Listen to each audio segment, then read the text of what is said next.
Hello, TAMS, and welcome back to FEU.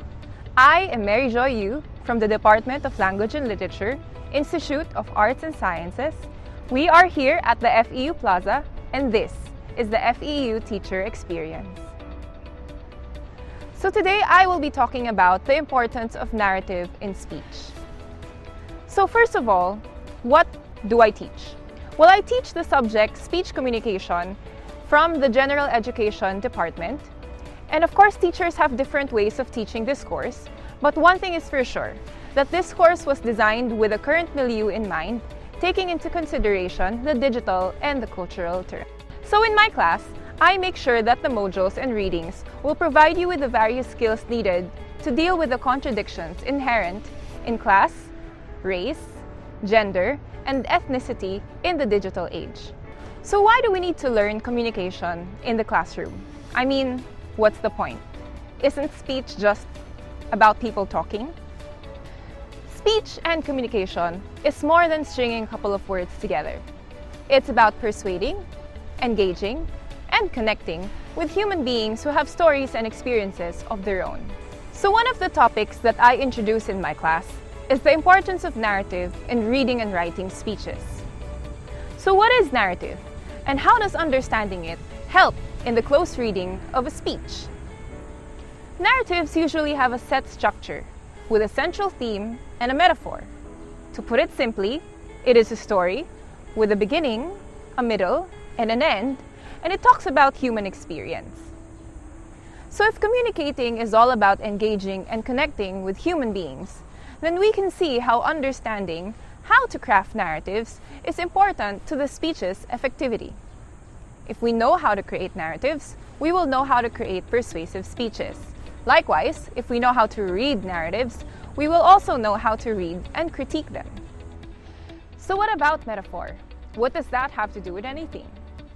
Well, metaphor is a figure of speech used to directly compare two things that are not usually related.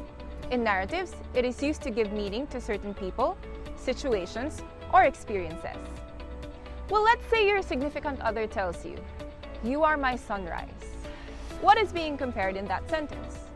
It's you and the beautiful sunrise. In a second example, let's say your significant other tells you, "You are my monsoon." You and monsoon are being compared. So how is this different from the first example, and what meaning do we get out of it? Well, sunrise is usually connected to feelings of warmth, light, and new beginnings. Monsoons, quite like typhoons, are usually connected with themes of destruction, darkness, and unpredictability.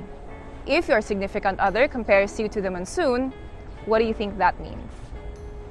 So once you know how to pinpoint themes and metaphors in speeches, you will be able to read and understand the speaker's worldview, even if they aren't very implicit in this connection.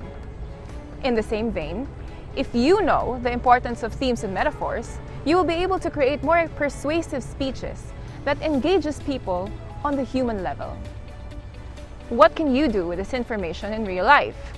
Well, aside to being able to properly listen to your significant other's promises of love or heartbreak, knowing how to listen to speeches, especially given today's digital age where misinformation is prevalent, is paramount to being a good and critical citizen.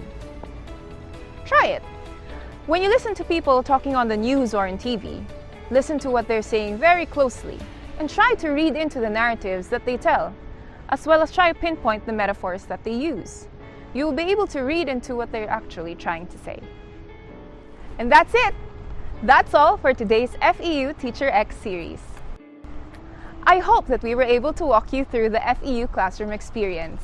And of course, more of that when you officially start your classes this August. And once again, this is Mary Joy Yu for FEU Teacher X.